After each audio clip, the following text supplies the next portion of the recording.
Hello, I'm Aziz Hanifa, co-founder and executive editor of Desimex. And today it's our absolute delight to be here in Santa Clara at the headquarters of Arista Networks with the president and CEO, Jayshree Ullal.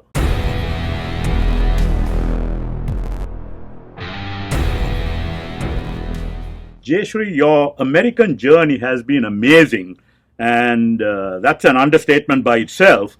You broke the glass ceiling to reach the top of an industry that is traditionally known not for being too friendly towards women, especially women of color. You were born in London, raised in Delhi, and then came to the US. Were your parents immigrants to England, or did they go back? How did that all evolve?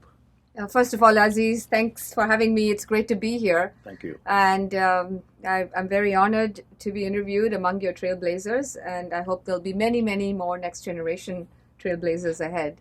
I'm also honored that I'm being associated with a category of culture and art and things that I'm not necessarily so good at, so it feels good. If you go back and look at my history, it's people always ask me, where am I from?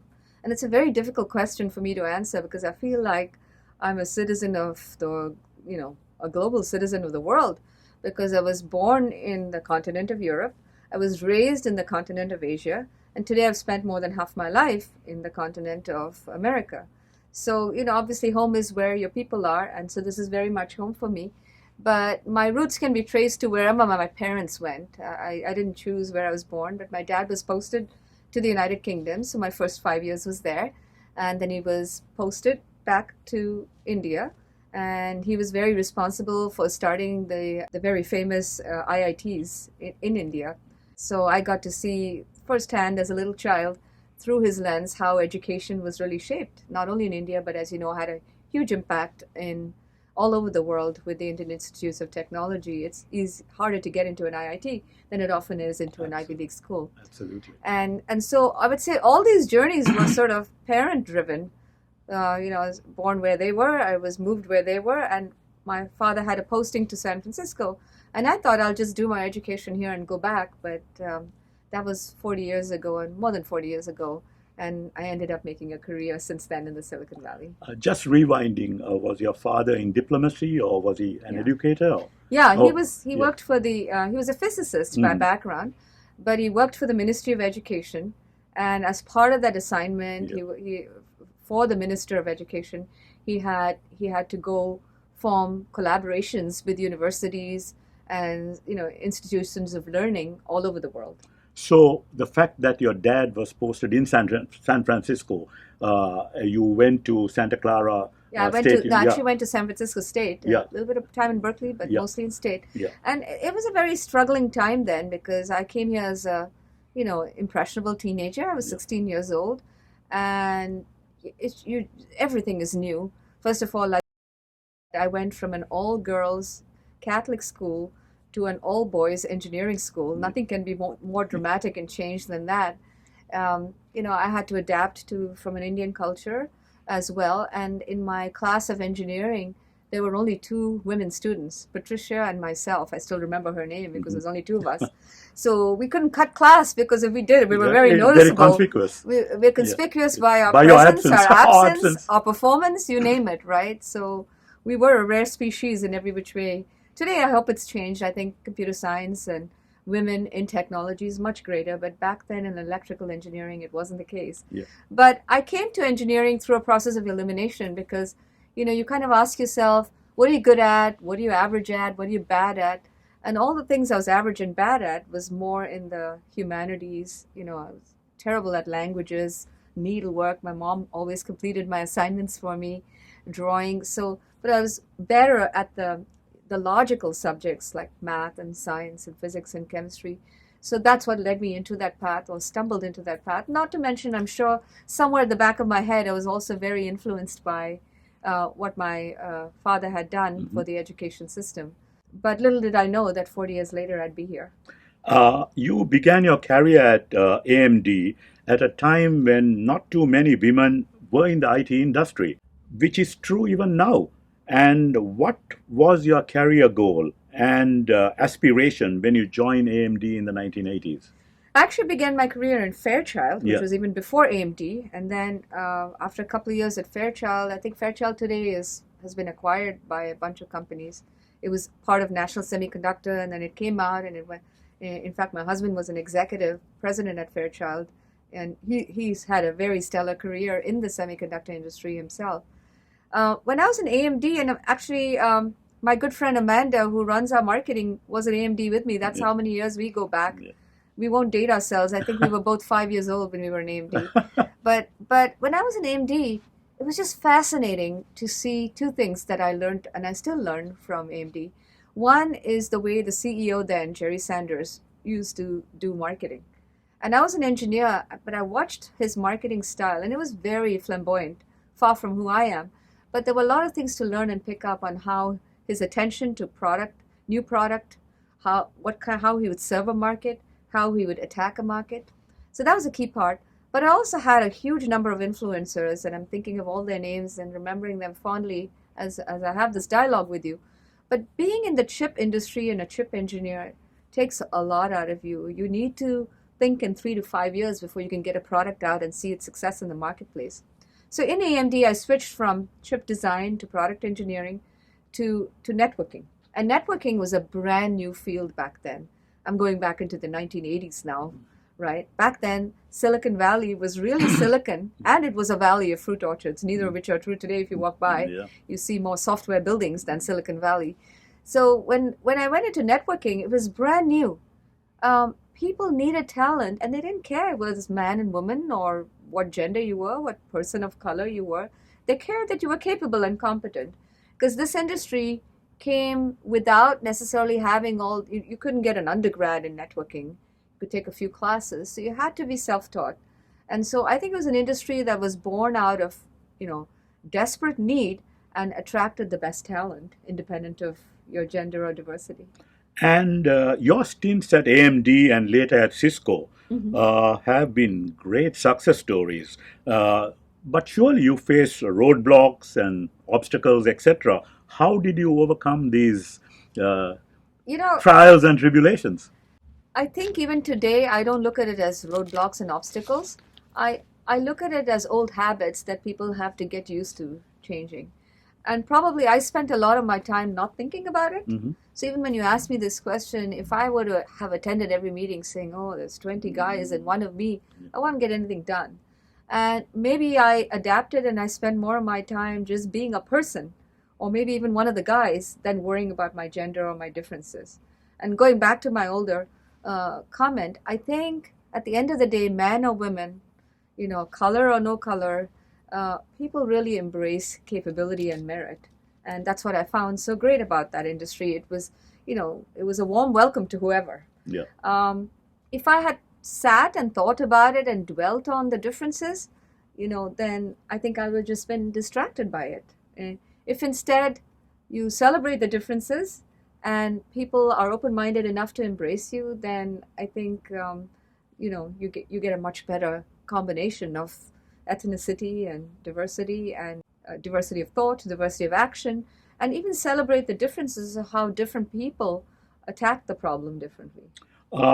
You became the CEO and president of Arista in 2008. When you accepted the position, what was your rationale for doing so? Was it that this company had got a beachhead in terms of carving out a niche in cloud networking and in all of its facets? No, not at all. Yeah. In fact, I had no idea. In fact, I don't even think we mentioned the word cloud networking when I joined Arista. I remember writing the first blog on that topic in October of 2008.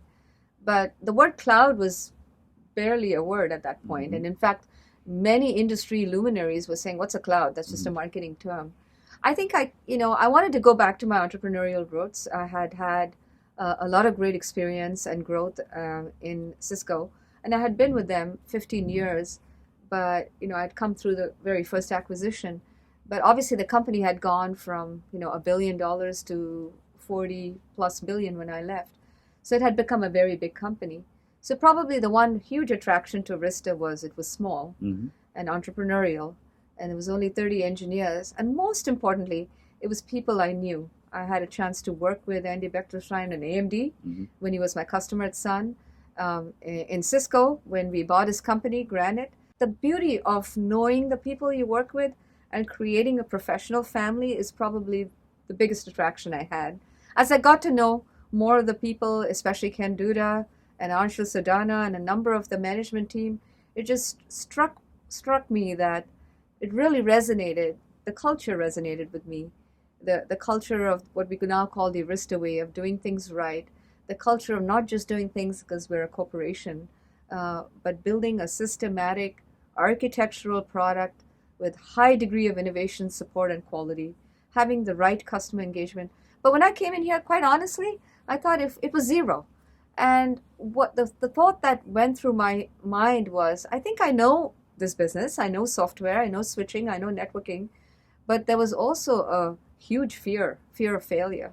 So on one hand, there was the excitement of coming to a super small entity, and I was going from several thousand people to 30 people. On the other hand, I was panic-stricken and fearing that I may not succeed. And but I think overall, I would say I was when we were at that zero phase, and it was 2008. We were in the middle of we were just coming into a huge recession. So some of the early customers we acquired went bankrupt. Lehman Brothers, as an example. So it's a very ominous start to my career at Arista. But as we often say in Arista, we're very united against adversity, and what doesn't kill us makes us stronger. Talking about zero, you are credited with taking the revenue of Arista from 0 to 3 billion in 14 years. And since you took over the reins, can you speak to this and other milestones you achieved during this stellar career? But first, I want to say it's a stellar management team. It's a stellar company. I couldn't do it without the amazing people in it. So, and you guys know who you all are, each and every one of you who's making a difference to Arista. And so thank you for that. The CEO often gets too much credit or too much debit in the good times and bad times. So that comes with the job, obviously. But I recall some very striking moments. One of my first moments that I recall, in fact, is when our first market was actually not the cloud market. It was the high-frequency trading market, where we were starting to win a lot of customers, and particularly my New York sales leader, Chris Schmidt, and his SE were just going up and down stairs, winning one HFT customer after another. And I said, we're onto a niche market here. And that was and then I remember Network World in 2010 published an article that said Arista is absolutely the best low latency product, bar none, in the industry, compared against well-established players in the industry. We were 5 or 6 of them listed, and we were number one. That was a real turning point, because at the end of the day, a startup needs to be extremely good at something. And this was our moment. And being exceptional at that was what was our claim to fame, and still is. We're often remembered for our ultra-low latency measured in nanoseconds, not just in microseconds.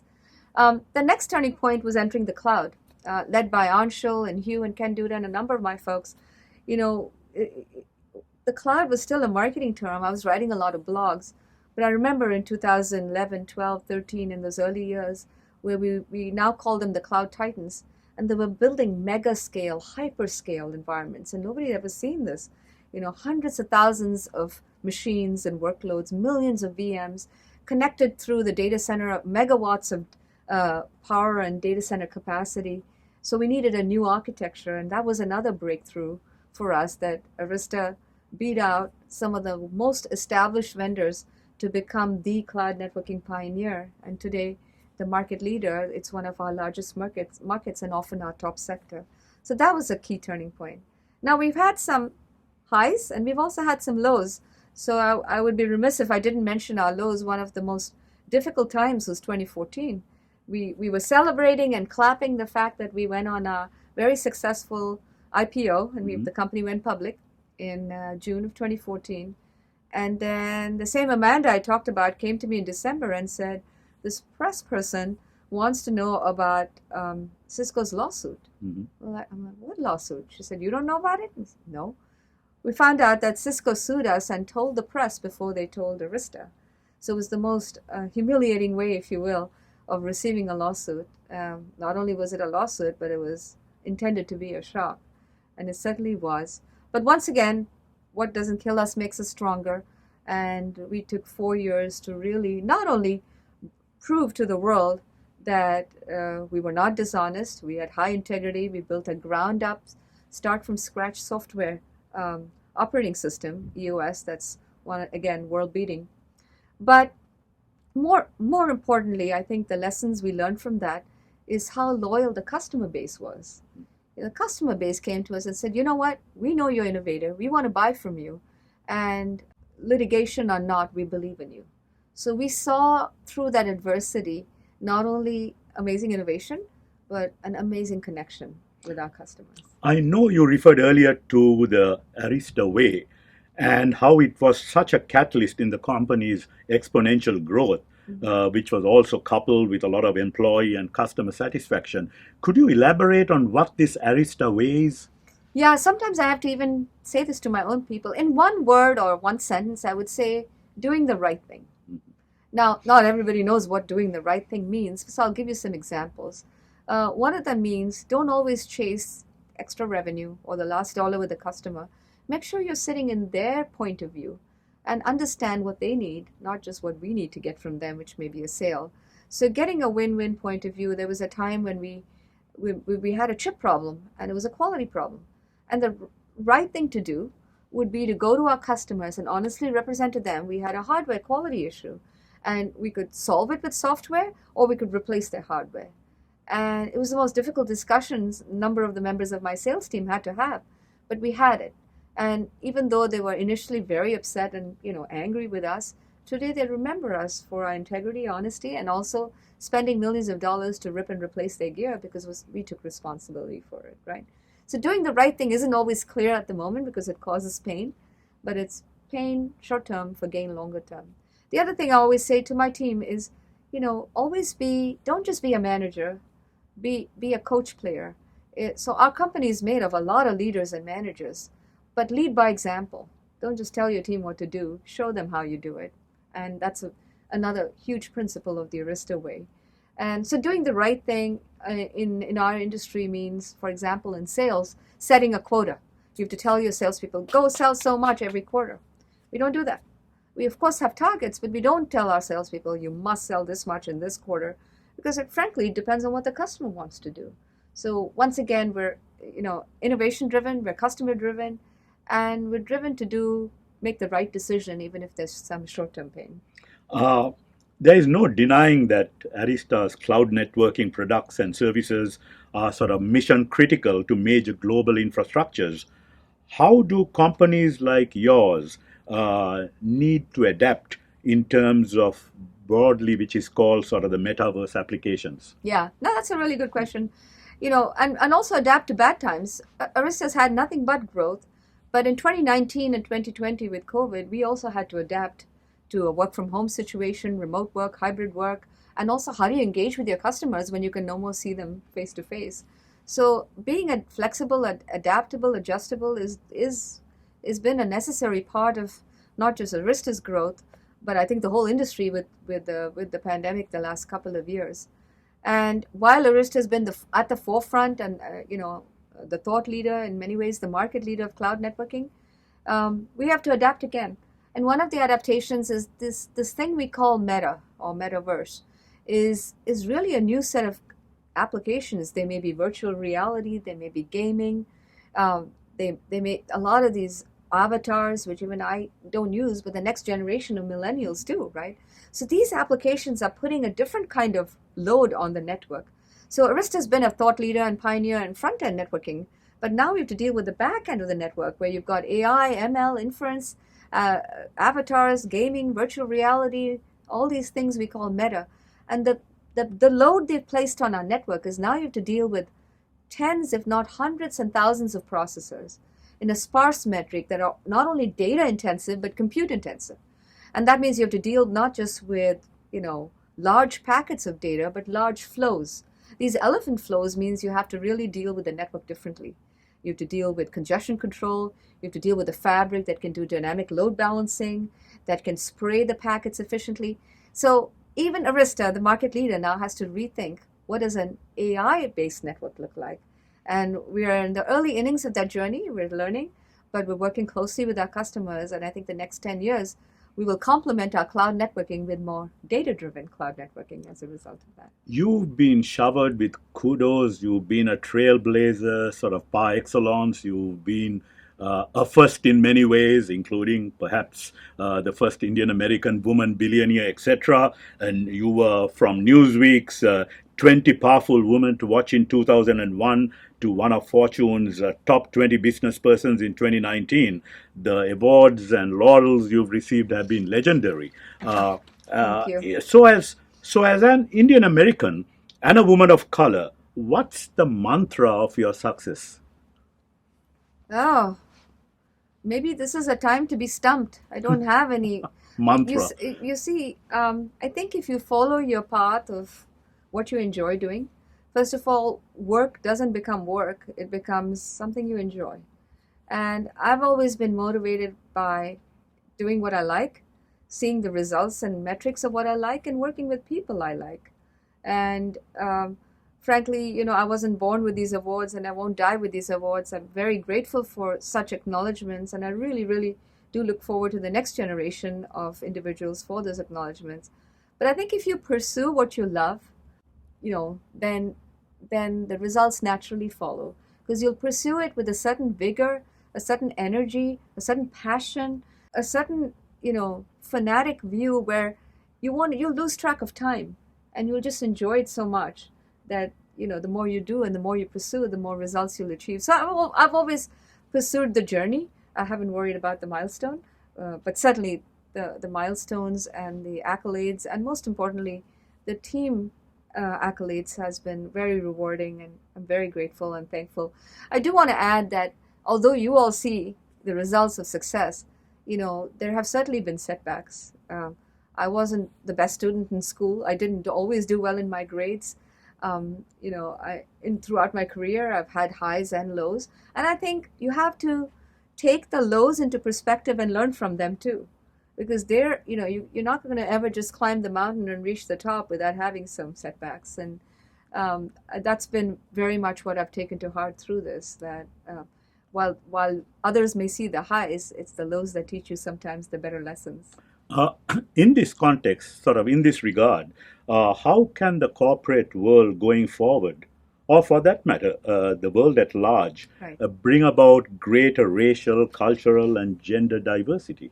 I think it's already happening. I think the awareness is much higher today than even when I started my career 3 decades ago. And it's happening for a number of reasons. Women and persons of color in the workforce are getting the right background, the education, the support, and they're right there, along with the talented men, making their contributions. But there's not enough of them in the pipeline. That's the issue.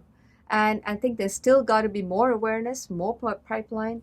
And a lot of this starts in middle school and high school, because the children, especially the girls, I have 2 daughters, have to have the confidence that they can do it too.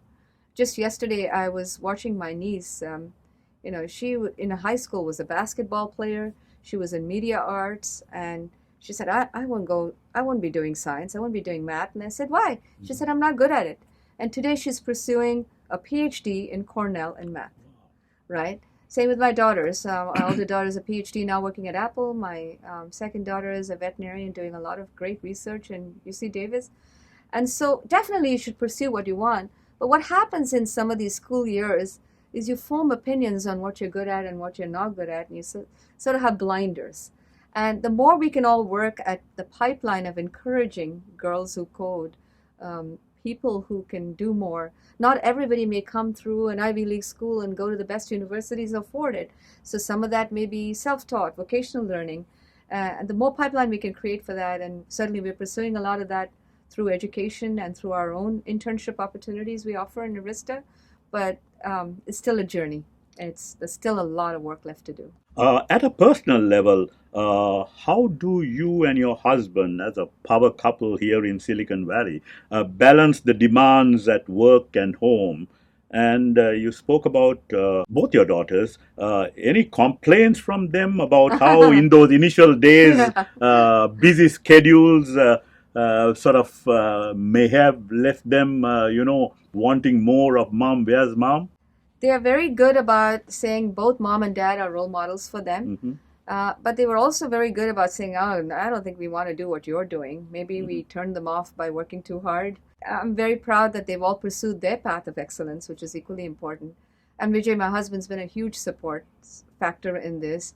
He had his own and continues to have his own stellar career. Rising up the ranks like he did in the semiconductor industry is even harder than a new industry like networking. But I think both of us emphasize the importance of family, and we prioritize that right alongside our career. We were also fortunate to have the tremendous support from my parents, my sister, my families, and that helped too. We couldn't have done it alone. So it takes a whole village to raise kids, as you know. And whether it's the teachers in the school or the family support you have, certainly Vijay and I got a lot of that as well. And you and a whole heap of other women technologists today, and let's not forget the men too, have now risen to the top of your companies and are role models for the younger generation of Indian Americans, South Asian Americans, and of course the mainstream American audience. What's your advice to these potential wannabes? The advice I would give to each and every one of you is follow your dreams, follow your path, and be excellent at what you do. Find your path of excellence.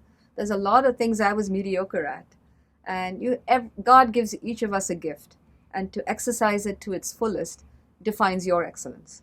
And whether it's to be the greatest firefighter or the best teacher or the best mathematician or the best CEO or technologist, I mean, that doesn't matter as much. But if you decide that's the path, and it takes a while to discover that path, and that's okay too.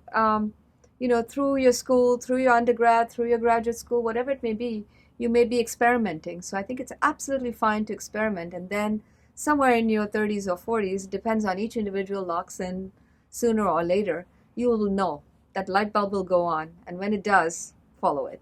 And finally, you did speak of your parents, family, friends, about how it takes a village to have the kind of support to make you look good and do good. How would you sort of define your American journey going forward from where you are at the present time? How would I go forward? Yeah. Or have you reached the peak? Or do you never reach the peak? Well, I think of it as a journey. I don't think of it as a peak. And I think there are different phases to the journey. You spend your first few decades accumulating the credentials. You spend your next few decades applying the credentials. And I think there's a next generation where not only are you talking about your peak, you're trying to mentor and create a next generation of leaders. And also my next generation family. I'm a new grandmother now. I have 2+-year-old and a little 6-month-old. And so that's a new joy to see a whole other generation. So I think it isn't about a personal peak anymore, or it never was, I would say. I think it is more about continuing to actually, frankly, instill peaks in the family and in Arista more. Thank you very much, Jayshree, and thank you again for inviting us to your headquarters here in Silicon Valley. It's been an absolute delight. It's a rare pleasure post-COVID, right? It's great to have you. Thank you for being here. Thank you very much, yes. And to our viewers of Decimax and our Trailblazer series, thank you very much for watching. Until the next time, I'm Aziz Hanifa signing off.